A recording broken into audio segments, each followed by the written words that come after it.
Thank you for joining me in Devos. Okay, here we are, dwelling on God's holy hill. We're talking about living up there with God while we're upon this earth, living in favor of God, knowing that God is with you.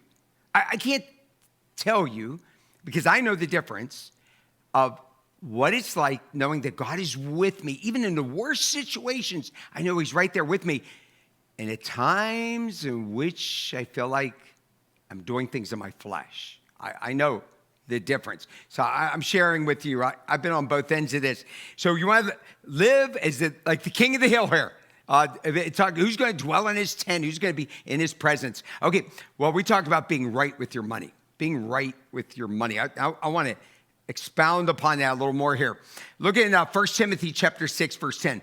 For the love of money is a root of all kinds of evil. Boy, isn't this true? The love of money. Money makes a great servant, but a brutal master. Yeah, I have to tell you, I loved listening to Pastor Sam's message last week. That was a great message on money. And he was talking about, we need to manage our money better. And he said a lot of truthful things of, we've gotten so much into materialism, but we don't want to admit that. Look here in Proverbs 11:28, whoever trusts in his riches will fall, but the righteous will flourish. Now, notice there, that's a promise from God. And you have to realize as a Christian that you've got to make Jesus your partner in every financial decision that you make. Now, I want to talk about money here just for a moment. So my wife and I, both of us, we grew up in very poor families. Now, my wife, there were like 2 bedrooms, then they used a basement for a bedroom. She grew up with 8 people in her house. Okay, very nice family, Christian family. Okay, now, I was the picture of the worst poverty in America. Okay, I haven't met a person poorer than me. And so, it was really bad, really bad. And it was my parents' fault. I'm just laying that out. They were drunks, and it was really bad. So I don't care about that. I actually thank God for that, because I never had anything. So when my wife and I got married, we had never gone out to eat. This is weird. I'm going to tell you, it's really weird. We never went out to eat. Well, she didn't expect to go out to eat, and I never thought about taking her out to eat, because that's what rich people did. Well, we were in college, and so we lived these really humble lives. And when I came to Pittsburgh here, we both lived very humble lives. We didn't even have a bed. We used the neighbor's bathroom in their basement. Remember, I lived in a shack. I started church in a shack. Oh, well, so God has really blessed us over the years. More happened because I was just trying to take care of my family. So I had to do something on the side, and God really blessed that.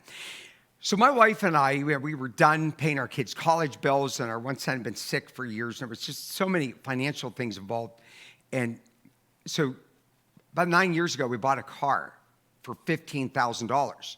Well, we wouldn't buy a new car. I would never think about that. Now, we're very generous. It's not about the money. It's just we wouldn't do that. I'm not saying it's wrong. We just wouldn't do that. Okay, we still have that $15,000 car, and we're very happy with it. I can't tell you a wonderful feeling it is to be content. I feel bad for people that aren't content. Look here. Blessed is the giver who gives without remembering, and they receive without forgetting. Oh, write that down. Bless that person. They give, but they don't remember who they gave to. They don't remember what they gave. They don't keep record of it. Okay, but also, they don't forget when they receive. I got this thing inside of me that people call me up. They used to come to church here. They serve God here. They attended like most of you do. But they've been gone for 20 years, and they didn't even go to church anywhere. And then somebody calls me, and they go, hey, they died, and the family wants to know if you would do their funeral. I go, absolutely. Even though they weren't doing the right thing, I never forgot their sacrifice. You can't forget. Look here, just listen, you want to live up on God's holy hill, this is what I want you to do. Make Jesus your financial partner. One lady went into a bank and she told him, she goes, I would like to open up a checking account with someone.